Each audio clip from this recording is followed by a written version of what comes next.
I forgot what I was going to say. Mounts of Mayhem. It's going to be coming out in just a few days. There's new ways to fight, there is new enemies to fight. You're going to see PvP experiences like Nautilus jousting. Dogfights on top of Elytras. Lots of new ways to create new Mayhem.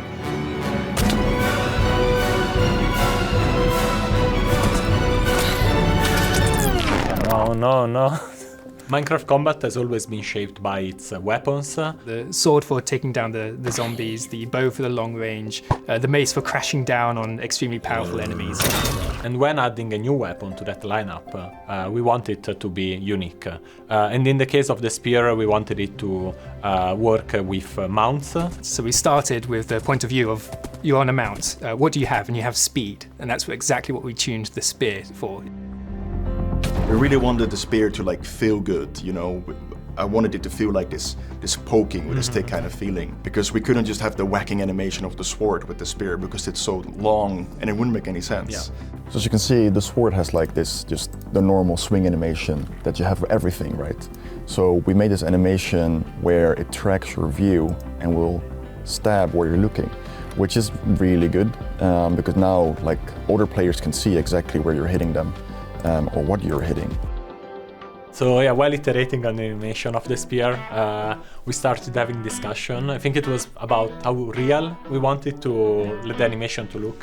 So at a certain point, a colleague of us just grabbed this very long stick that was laying around the office and started practicing and showing us but it's like this. Look, the point doesn't move. So we started, looking around him, trying to line up our vision. He was trying to get his arms straight.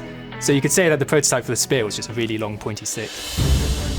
The spear has two attack modes, jabbing and charging.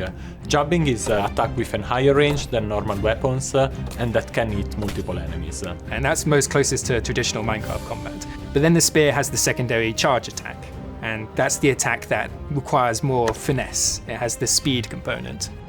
That's where we expect to see all the advanced cool techniques.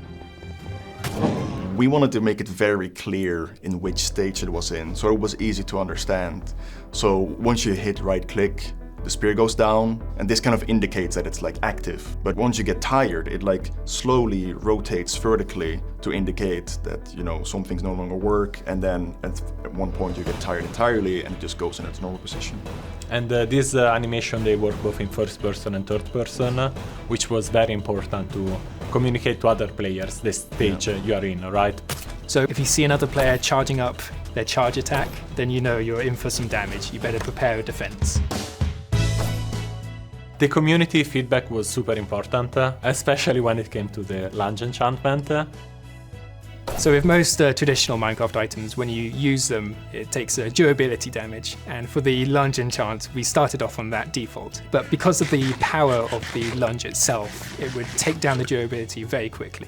We realized we needed to rebalance that, and we had feedback from the community. Remembered the old pun that we had, the lunge enchant and the lunch enchant. We decided to use hunger as the currency for this one.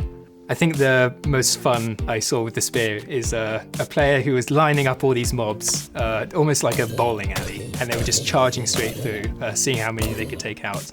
That's one of the most fun things about developing drops for Minecraft, is once we have something out there, it's in the ownership of the community. They're the ones who now tell us how they're going to use it. So I'm really looking forward to seeing what the players do with this one.